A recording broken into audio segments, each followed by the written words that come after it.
بسم اللہ الرحمن الرحیم اعوذ باللہ من الشیطان الرجیم بسم اللہ الرحمن الرحیم۔ اللہ پاک کے فضل و کرم حضور نبی رحمت نور مجسم صلی اللہ علیہ وآلہ وسلم آپ کے نالین پاک کے تصدق سے آج ہمارا جو موضوع ہے درس حدیث میں وہ ہے اعمال کا دار و مدار نیت پر ہونے کا۔ آج ہم جو حدیث پڑھنے جا رہے ہیں متفق علیہ حدیث ہے، لیکن جو میں حدیث پڑھنے جا رہا ہوں وہ الفاظ بخاری شریف کے ہیں۔ حضرت عمر بن خطاب رضی اللہ تعالیٰ عنہ آپ سے مروی ہے، حضور نبی اکرم صلی اللہ علیہ وآلہ وسلم آپ نے فرمایا اعمال کا دار و مدار نیت پر ہوتا ہے، اور ہر شخص کے لیے وہی ہے جس کی اس نے نیت کی ہوگی۔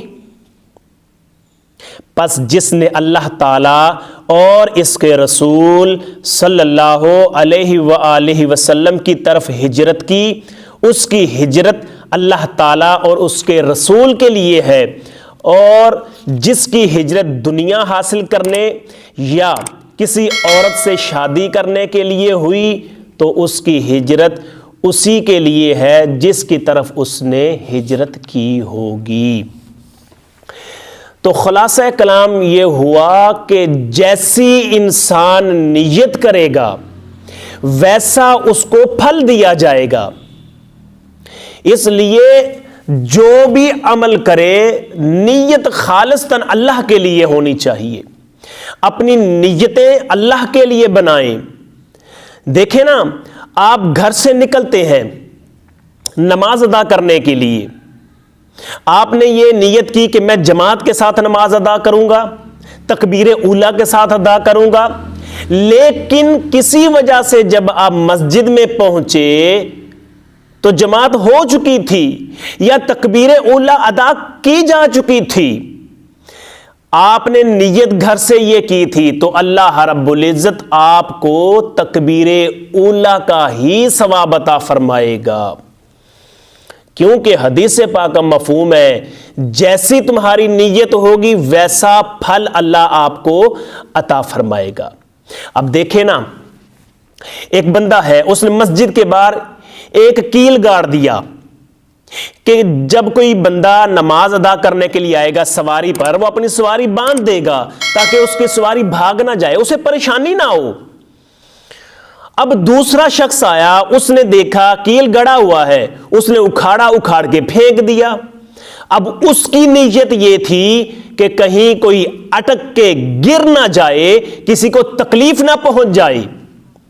اب ایک بندے نے کیل گاڑا، نیت اس کی بھی صاف تھی، ایک نے اکھاڑ دیا، نیت اس کی بھی صاف تھی۔ اللہ رب العزت دونوں کو برابر ثواب عطا فرمائے گا۔ کیوں؟ اس لیے کہ ان کی نیت خالصتاً اللہ کی رضا تھی اور لوگوں کو تکلیف سے بچانے کی نیت تھی۔ اندازہ لگائیں، جب بھی آپ کوئی عمل کریں تو اس کی نیت خالصتاً اللہ کی رضا رکھا کریں۔ جو بھی عمل کریں نیت اس کی خالص ہونی چاہیے، نیت اللہ کی رضا ہونی چاہیے۔